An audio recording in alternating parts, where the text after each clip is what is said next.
그리스도 중심 성경 읽기에 참여하시는 성도 여러분 안녕하세요.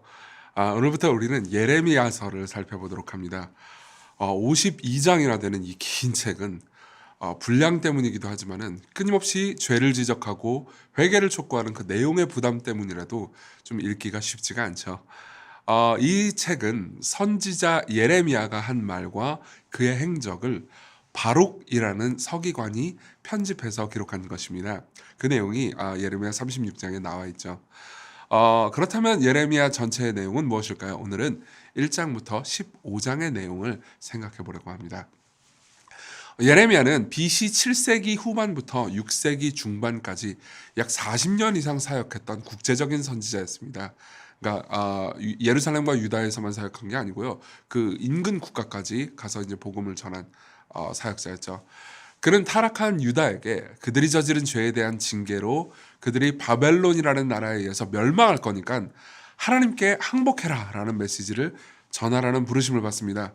그래서 1장에 보면요, 그가 하나님의 부르심을 받는 장면이 나오는데요, 하나님께서는 그에게 보라, 내가 내 말을 네 입에 두었노라. 보라, 내가 너를 오늘 여러 나라와 여러 왕국 위에 세워 네가 그것들을 뽑고 파괴하며 파멸하고 넘어뜨리며 건설하고 심게 하였느니라 라고 말씀을 하십니다.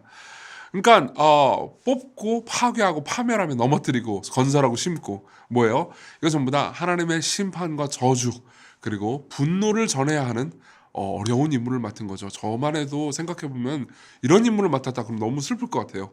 가서 이제 뭐 죄만 지적하고 또 회개하라 이런 얘기만 하니까 얼마나 또 힘들겠습니까? 그러면 예레미야가 전하라고 받은 하나님의 말씀의 내용은 무엇일까요? 그것은 이제 2장부터 쭉 나오는데요. 2장하고 3장에 보면요, 하나님께서는 자신이 간음한 아내를 두고 있는 남편이다 라고 묘사를 하십니다. 말씀을 한번 읽어볼까요? 3장 1절부터 봅니다. 그들이 말하기를 가령 사람이 그의 아내를 버림으로 그가 그에게서 떠나 타인의 아내가 된다 하자 남편이 그를 다시 받겠느냐? 그래야만 그 땅이 크게 더러워지지 않겠느냐 하느니라. 네가 많은 무리와 행음하고서도 내게로 돌아오려느냐 여호와의 말씀이니라. 그러니까 여기서 하나님의 심정이 읽혀지십니까? 계속해서 좀 더 읽어볼게요. 8절을 보면요, 3장 8절입니다. 내게 배역한 이스라엘이 간음을 행하였으므로 내가 그를 내쫓고 그에게 이혼서까지 주었을 때 그의 반역한 자매 유다가 두려워하지 아니하고 자기도 가서 행음함을 내가 보았노라. 저는 이제 목회를 하면서 배우자가 간음을 저질렀기 때문에 고통을 당하고 있는 분들을 상담해 본 적이 많이 있습니다. 그분들 모두 굉장한 배신감과 고통에 아주 치를 떨고 있었는데요. 부정을 저지른 배우자가 너무너무 미워요. 정말 미워서 정말 죽이고 싶을 정도로 미운데 그 사람이 또 내가 사랑하는 내 남편, 내 아내인 거예요. 그러니까 사랑하는 동시에 원수인 겁니다. 그러니까 딜레마죠. 이 딜레마 가운데서 너무 깊은 고통을 당하고 계시더라고요. 그래서 그냥 냅다 버려버리고 싶은데 근데도 불구하고 또 사랑하기 때문에 그렇게 하지는 못하는 그런 이제 상황에 처해 있는 거죠. 근데 하나님이 그 상황인 거예요. 하나님께서 유다를 사랑하시기 때문에 계속해서 붙잡고 싶으신데 이 유다가 계속해서 우상 숭배를 하고 하나님을 버리고 다른 신들을 섬기는 거예요. 그러니까 너무 이 분노하시는 거죠. 다음 말씀도 한번 볼까요? 4장 1절에 보면 이렇게 말씀하고 계십니다. 여호와께서 이르시되 이스라엘아 네가 돌아오려거든 내게로 돌아오라. 네가 만일 나의 목전에서 가증한 것을 버리고 네가 흔들리지 아니하며 진실과 정의와 공의로 여호와의 삶을 두고 맹세하면 나라들이 나로 말미암아 스스로 복을 빌며 나로 말미암아 자랑하리라. 그죠? 계속해서 회개를 촉구하시는 거예요. 하지만 유다는요, 회개할 줄 모릅니다. 그러니까 삶에 조금 어려운 일이 있잖아요. 그럼 약간 회개하는 척했다가 다시 또 우상 숭배로 돌아가 버립니다. 사실 그들이 가지고 있는 가장 큰 문제는요, 여호와를 완전히 떠났다는 데 있지 않아요. 그들은 여전히 하나님을 예배하는 예배도 드리고 또 성전도 유지하고 제사도 지내고 있었어요. 하지만 그들은 여호와를 섬기는 것과 동시에 다른 우상을 같이 섬깁니다. 이게 하나님 입장에서는 정말 분통 터질 만한 일이었죠. 차라리 여호와를 섬겨서 다른 우상만 섬기든지 아니면 여호와만 섬기든지 이게 둘 중에 하나를 해야 되는데 늘 우상을 섬기다가 하나님이 필요할 때만 하나님을 찾는 거죠. 7장을 보면은 그 하나님의 심정이 굉장히 잘 나타나 있습니다. 제가 읽어드리죠. 9절 10절입니다. 너희가 도둑질하며 살인하며 간음하며 거짓 맹세하며 바알에게 분향하며 너희가 알지 못하는 다른 신들을 따르면서 내 이름으로 일컬음을 받는 이 집에 들어와서 내 앞에 서서 말하기를 우리가 구원을 얻었나이다 하느냐.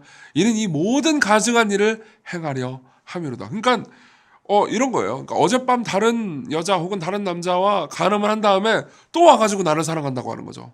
뭐 바꿔서 또 예를 들자면 이런 겁니다. 마치 다른 남자와 데이트를 하고 간음을 하고 싶으니까 내게 용돈 좀 주세요라고 말하는 아내와 같은 겁니다. 그렇게 하나님은 늘 이용만 당하시고 계신 거예요. 그래서 하나님께서는 계속 예레미야를 통해서 말씀을 전하시고 돌아와라 돌아와라 회개하라고 말씀을 하시는 거죠. 하지만 그들은 그 말씀을 듣기 싫어서 결국 선지자 예레미야를 비난하고요. 죽이려고 듭니다. 그래서 예레미야 입장에서 얼마나 고통스러웠겠어요. 그래서 예레미야는 이렇게 탄식을 합니다. 그래서 예레미야를 사실 눈물의 선지자라는 별명으로 부르기도 해요. 11장 19절을 읽어드릴게요. 나는 끌려서 도살당하러 가는 순한 어린 양과 같으므로 그들이 나를 해하려고 꾀하기를 우리가 그 나무와 열매를 함께 박멸하자.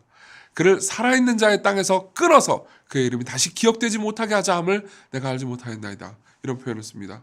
또 15장 18절에 보면요. 이런 말씀도 있어요. 이것도 예레미야의 한탄입니다. 나의 고통이 계속하며 상처가 중하며 낫지 아니하면 어찌 되민이니까. 주께서는 내게 대하여 물이 말라서 속이는 시내 같으시리이까. 그러니까 이제 하나님께 대해서도 또 유다 백성에게 대해서도 유다 백성들은 나를 미워하고 하나님께서도 나에게 계속 말씀을 전하라고 하시고 그러니까 이제 너무 힘든 거죠. 이게 이제 15장까지의 예레미야 이야기의 가장 이제 간략한 줄거리입니다. 여러분 여기서 하나님의 고통이 느껴지십니까? 우리가 우상 숭배할 때 우리가 하나님을 이용만 하고 실제로는 다른 신들을 섬길 때 그분이 느끼는 슬픔이 느껴지시나요? 그렇죠? 사실 우리는 지옥에서 온 배우자들입니다. 그렇죠? 원래 우리가 지옥 백성이었지만 하나님께서 예수님으로 말미암아서 우리를 구원해 주셨잖아요. 그걸 생각해 보면요.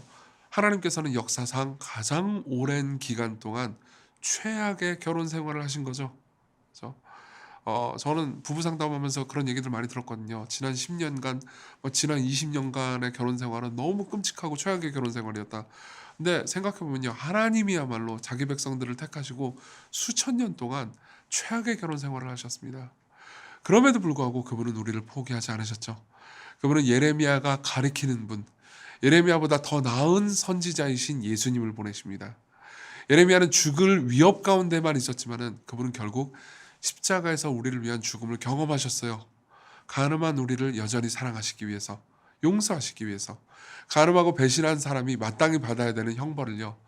전혀 간음하지 않으시고 순결하신 오직 하나님만 섬기시고 다른 우상들을 절대 섬기지 않으신 예수께서 그 형벌을 대신 받으셨습니다.